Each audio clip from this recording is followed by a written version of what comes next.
நம்ம சேனல்லேருந்து தொடர்ந்தாப்புல நீங்கள் வீடியோக்களை பார்க்க நினச்சிங்கன்னா இதுவும் நம்ம சேனலை சப்ஸ்கிரைப் பண்ணுங்கள் கீழே பெல் சிம்பல் இருக்கும் அதையும் கிளிக் பண்ணுங்க. சரி வாங்க நம்ம வீடியோக்குள்ளே போகலாம். வணக்கம் நண்பர்களே. பசுமாடு ஒன்று தினந்தோறும் அழுதுகிட்டே இருந்தது. அதை பார்த்த உள்ளூர் மக்கள் அதிர்ச்சியாகவும் கண்களையும் போனாங்க.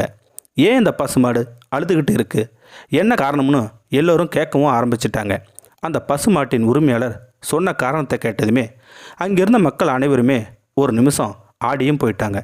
அப்படி என்ன அந்த பசுமாட்டின் முதலாளி சொல்லியிருப்பார், இது எங்கே நடந்தது அப்படிங்கிற தகவலை தான் இப்போ நம்ம பார்க்க போகிறோம்.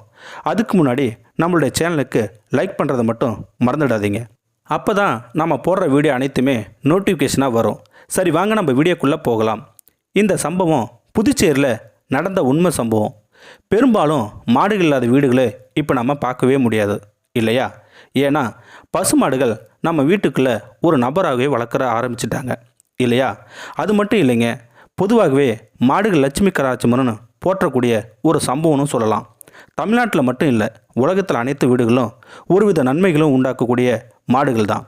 பல ஏழ்மையான வீடுகளில் இருக்கும் நபர்களை காப்பாற்றக்கூடிய சக்தியும் கொண்ட மாடுன்னு சொல்லலாம் இல்லையா? ஒரு சில வீடுகளில் ஆடு, கோழி, மாடுன்னு வளர்ப்பாங்க. அதுலேயும் மாடுகள்னாவே அதிக லாபம் ஈட்டி தரும் ஒரு ஜீவன் கூட சொல்லலாம்.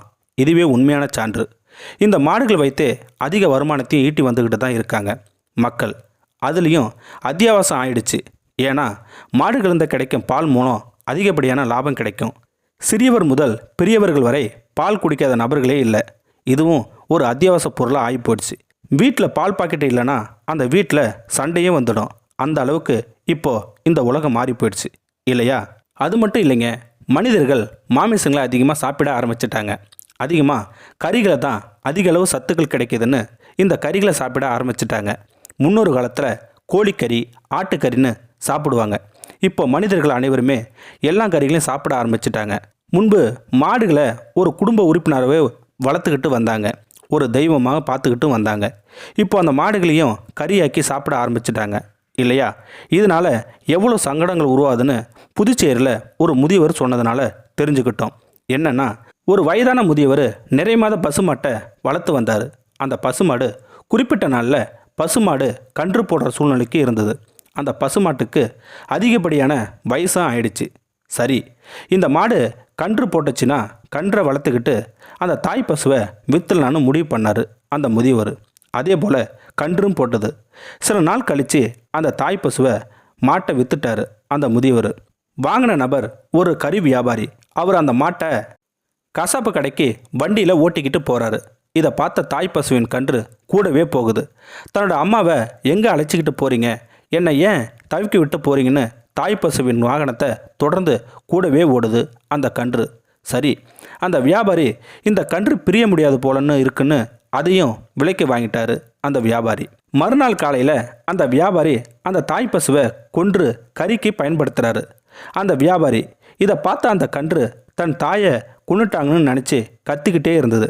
இதை பார்த்த வியாபாரி அதை பொருட்படுத்தவே இல்லை.